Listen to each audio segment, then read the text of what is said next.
that epic symbol of your friendship and not just as flaws.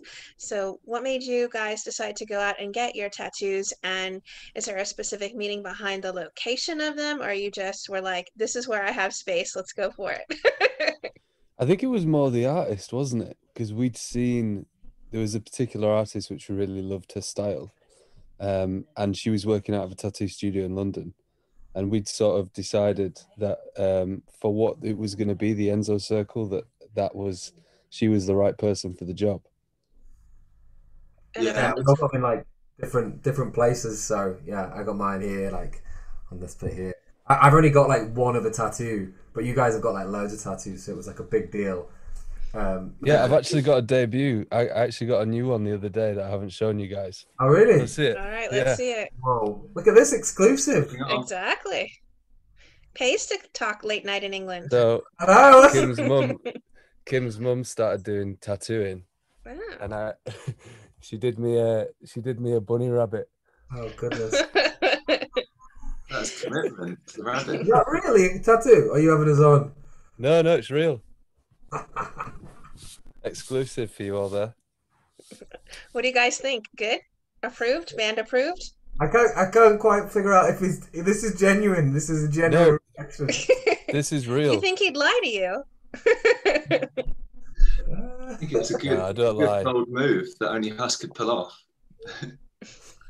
There you go. It's seriously. I mean, ask me again in 6 months, and the answer will still be the same. It's real. All right. Well, they're gonna have to come like over there and like do the Oh lick yeah. test, I think, Yeah, at that point, yeah. just to see if it's going right. Well, you guys have this new single out that's been remixed. How did you guys work with Sandara, or come to work with him on this remix? Was it something he broached you about, or was it you guys happened to come across him and he was like, "Man, your track is banging. Let's go for it." Yeah, I mean, we'd heard some of his stuff, some of their stuff on Spotify and stuff, and it seemed like yeah, we were keen. They work out of like Talyard in King's Cross, which isn't far away.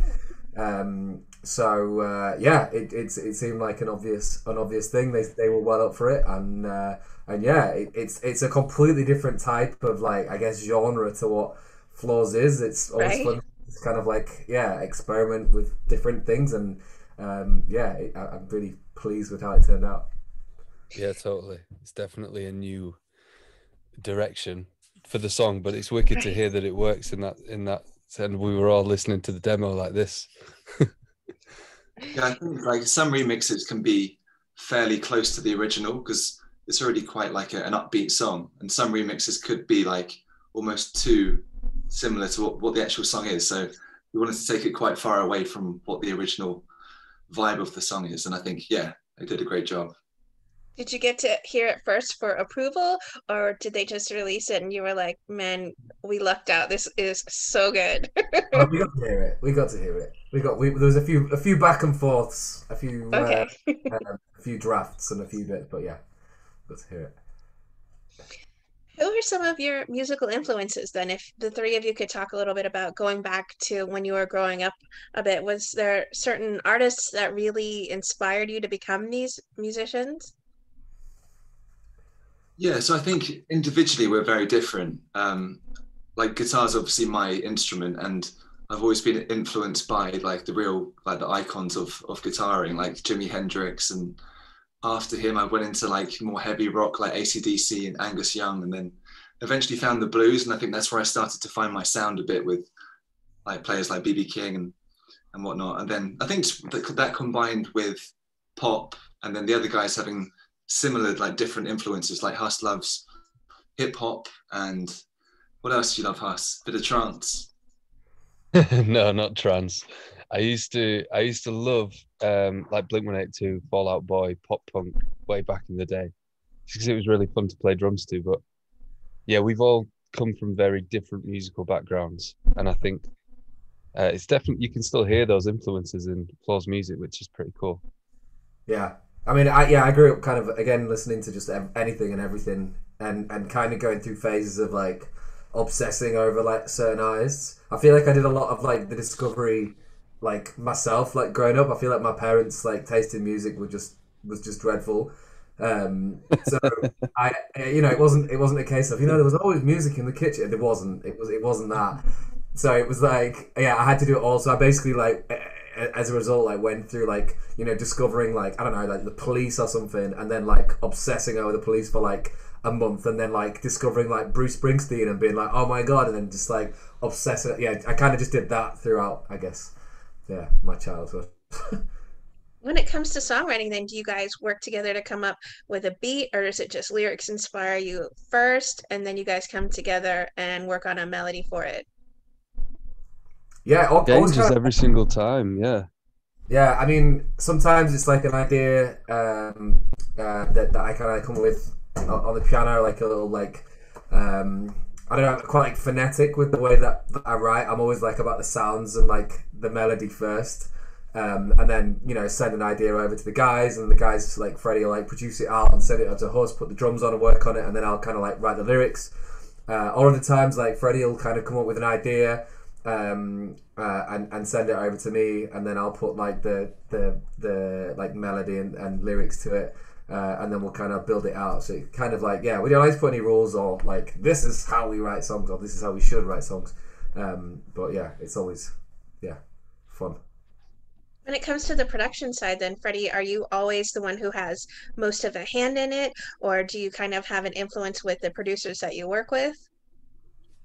I think through lockdown over here, we've all definitely improved a lot at like for me, production was the thing I really wanted to focus on, and I think I've got a lot better. But I think Huss does some great stuff too with like all of the drums and the beats and stuff. But it seems to be working quite well at the moment. Where me and Huss will develop the backing track and the soundscape side of it, and then go back and forth with JC, and that way we can actually work remotely, and we don't even have to be in the same room, which is crazy. Like, Something we had to get good at pretty quickly. We've made it work, and Yeah. enjoying it. Yeah, it's different but challenging and fun. And then, Freddie, do you work on like the engineering side of it though as well? Not to a huge extent. I think we tend to build up demos to a really more or less there, like 90% there. So a lot of the sounds we make here will be used, but then we often work with other producers just to get that last 10%. But that is like a collaborative effort, and it will be like we're very hands-on with suggesting sounds and whatnot. But I think the goal is to maybe next album produce it entirely ourselves, and that would be amazing. Yeah. Well, Higher Than Before is out now, the remix version. Do you guys have some singles that are pending at the moment, or is there maybe an EP or full album coming up next? I think we can say that there's something. We can't say what that is going to be just yet, but there's definitely something within a short amount of time. There's something coming. There's something coming. We've been working hard. Yeah. Well, today we actually released an acoustic version of Higher Than Before too. So that's hot off the press. Is there something special about this track, maybe for each of you, that's really made it important to you to put it out in these different formats? I mean, first it came in obviously produced the way that you guys like it. Now it's got the SONDR remix, and here now acoustic. Was there something special about this track in particular that really made you all want to touch on it more and more and more and continue to change it and sort of evolve it? Or is it just this is a track that we found that has been so popular, we're coming out with different ways just because people love it so much?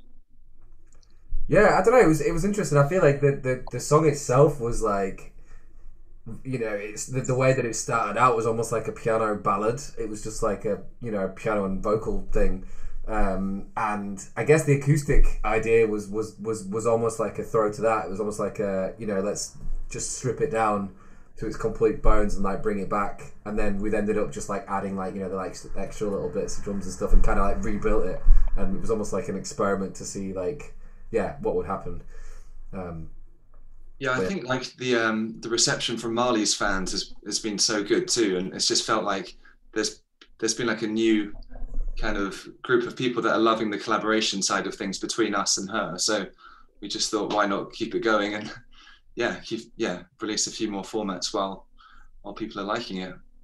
Yeah, what kind of fan feedback have you been receiving then, to touch on it a little bit further? What kind of fan feedback, since you guys are a part of social media, have you been receiving to the song in its various formats? Did they seem to have a preference, or are they just like really enjoying every single aspect of your releases of it? Well, I think the Yeah. original got a really lovely reception, I'm sure. and we got a whole new fan base opened up to us from hearing us in that way via Mali. But yeah, generally I mean the reception for the acoustic one that came out today is wicked. Everyone's loving it. It's really mellow. It's chilled. It's a different side of the song. And yeah, when we played it live on the live stream we got a great reception off that. So it's good. Since Yeah, concerts have been on hold, I'm sorry, did I interrupt you? I imagine the remix will get an even better reception once nightclubs are open and I, yeah. Yeah. that's my next point. You guys have been unable to do these concerts, so you've missed being on stage, but I guess the live stream sort of kind of put you into that perspective. Is that why it was so important for you all to do them, to continue to promote your music? That way you do still get a chance to maybe have that stage feeling and reach the audience? Or is it just, really an interest in giving something to people who are your fan base? Yeah, like playing live is like the reason that we do what we do. Like we come from, we all, like, before doing this we were all like session musicians. We used to play, and like we've always felt the most comfortable on stage playing our music, and seeing that reaction from everyone. So that was always something that, the idea that we released an album last year and then we couldn't tour it was just like the most heartbreaking thing. And then obviously like releasing Reverie, it was like, we're not doing this again, we have to do the live stream. That was kind of like the main reason of like putting on the live stream. And also this other idea of like, there's so many songs that we've released now that we haven't been able to play live. Like, by the time we actually do play live, we're gonna have so many songs. You're gonna come to us and it will be like a Bruce Springsteen concert. We'll play for 3 hours. 2 hours. Yeah. I just play everything back to back. But at least people know the words at that point. You're not releasing something no one's heard and then just expecting them to like find it when you're on stage. Exactly. Absolutely no excuses for people not knowing words. For And each me of as you. well. That's right. You better know your stuff, and at least remember the stuff you've already released as well. They're going to expect you to be been practicing and fine-tuning your skills over the pandemic. For each of you, what have you missed from being on stage? What have you truly missed about being a part of that live audience experience? I don't know if Freddie can start. Yeah, I think obviously we're all great friends, but there's a different kind of dynamic on stage when you play together. It's quite hard to explain, but it's like a connection that you have as a result of playing the songs together that's quite special. I think I definitely miss that between us, and then obviously just seeing smiling faces looking back at you is such a good feeling. And I won't use all of the good things that there are to say, as I'm sure I'll be stealing some of the guys' answers. But yeah, I think he's taking them all off the being on list now. stage together. That's the thing I miss the most. Yeah, those moments of eye contact where it's like, this is awesome. Yeah, for me it's just a huge release. It's the aspect of being a musician that I look forward to the most anyway. And you get to travel around with your best friends and play and see people's reactions to your music immediately every night, and that's just the payoff. So not being able to do it for close to 18 months, 2 years is weird. It's been 2 years. It's not been 2 years. It will be. Well, It will. we're It's 18 gonna months be now. about. Then Time flies when you're stuck in a pandemic. Is that how it goes? That's the new saying now. Yeah, but yeah, just that for me, the energy, the connection between us three, and then the crowd. That's what I miss the most. JC? Yeah, exactly the same. Just being able to, just perform and travel and see, new places, and meet fans, meet people, and yeah, that's kind of again what the reason we do what we do is just to be out there and enjoy playing music. And also breaking drumsticks. I haven't broken a drumstick in so long.